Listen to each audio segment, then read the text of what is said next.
Ladies है, तो अगर एक कोई प्रॉब्लम में है उसका तकलीफ समझ ले तो दुखी खत्म है ना। लेकिन वो बोलती समझना ही नहीं चाहती है ना ही, वो कुछ पहनेगी सज सवर के रहेगी तो बोलेंगे हाँ ऐसे है ऐसे है, लेकिन अगर वो दुख में है तो उस टाइम में उसकी तरफ कोई नहीं देखे। वही चीज चाहिए ना।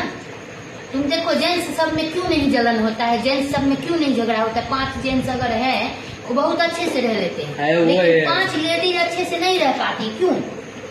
इसने ऐसा पहना उसने ऐसा पहना, इससे फुर्सत ही नहीं मिलती है। हाँ, लड़की लोगों का 5 मिनट बात कर लिया तो मेरा भाई बन गया।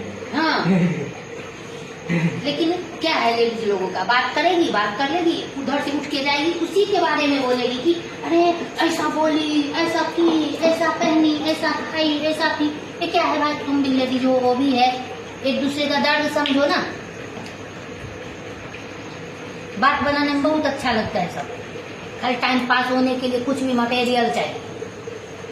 अब उससे न किसी के जीवन में क्या फर्क पड़ रहा है, किसी की जिंदगी बर्बाद हो रही है, कुछ मतलब नहीं है।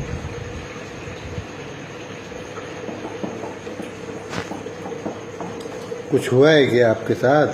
अरे क्या होगा, कुछ नहीं हुआ है, ऐसे ही नॉर्मल बात बोल रही हूँ। मैं भी एक लेडीज हूँ। छोटी मोटी प्रॉब्लम तो घर में सबके साथ होता है, और ये ही कहानी तो सबके साथ है। कोई किसी को समझना ही नहीं चाहते, मैं भी नहीं समझना चाहती हूँ ना।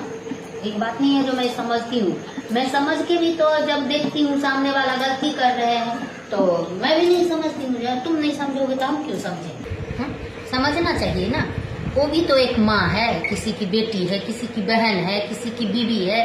कितनी राह मुश्किल होती है। एक अगर नहीं समझेगी लेडीज तो कैसे होगा? जब सास को ये चीज समझना चाहिए ना, जो वो भी हर एक दौर से गुजरी है, जिस दौर से एक बहू गुजरती है, तो उस तकलीफ को महसूस करना चाहिए और साथ देना चाहिए हर मोड़ पे।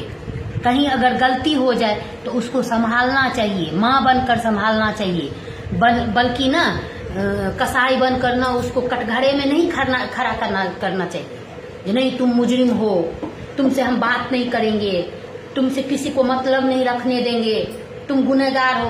अरे ठीक है, वो नादान है, उसके पास उतना समझ नहीं है, आप तो जिंदगी जी ली हो ना, तो उसको आराम से समझाओ, सपोर्ट करो, साथ दो। जहाँ ये चीज गलत है, ये सही है, हाँ ठीक है, हमसे भी कुछ गलती हो गई है तो उसको आप छोड़ो, चलो नए सिरे से जिंदगी शुरू करते हैं।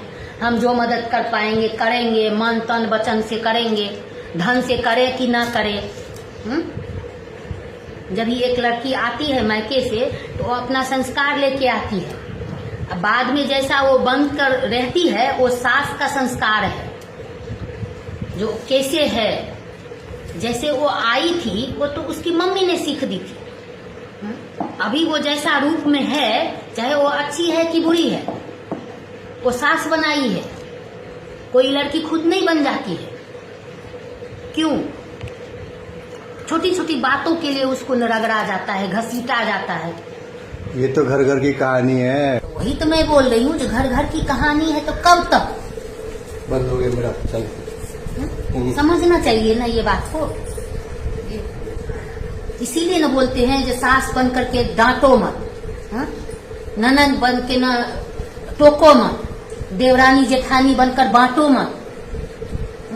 एक औरत हो, औरत बनो और औरत का दर्द समझो। क्या बात है, क्या बात है। जैसे आप माँ बनी वैसे वो भी माँ बनी है। तब तक ये सिलसिला चलता रहेगा एक दूसरे को नीचे गिराने के लिए। आप बड़ी हो, आप महान बनाओगे तब तो वो भी समझेंगे, वो भी वही चीज सीखेगी जो अपने से छोटे को वो भी महान बनाएगी। बराबर बराबर, सही बात है। आप बोलोगे हम महान नहीं बनाएंगे, तुमको रगड़ेंगे घसीटेंगे, लेकिन तुम दूसरे को महान बनाओ, कहाँ से होगा? आप जैसा दोगे वैसा तो वो बनेगी ना। आप फूल फेंकोगे तो फूल ही मिलेगा वापस में, कांटा फेंकोगे तो फूल तो नहीं मिलेगा। जिंदगी को समझ लेने से, छोटी छोटी बातों को समझ लेने से जिंदगी आसान हो जाती है, नहीं समझ लेने से जिंदगी नर्क हो जाती है। तब तो एक बात होता है जिसके पास पैसा है तो वो कुछ भी कर सकते हैं। और जिसके पास पैसा नहीं है, उसके पास ज्ञान होने के बाद भी, समझदारी होने के बाद भी वो मुजरिम करार उसको दिया जाता है। उसको झेलना ही पड़ता है, वो झेलती है मुजरिम बनकर, चाहे वो घुट घुट कर जिए कि मर मर के जिए कि हंस कर जिए। अब उसको कैसे करती है उसके हाथ में है।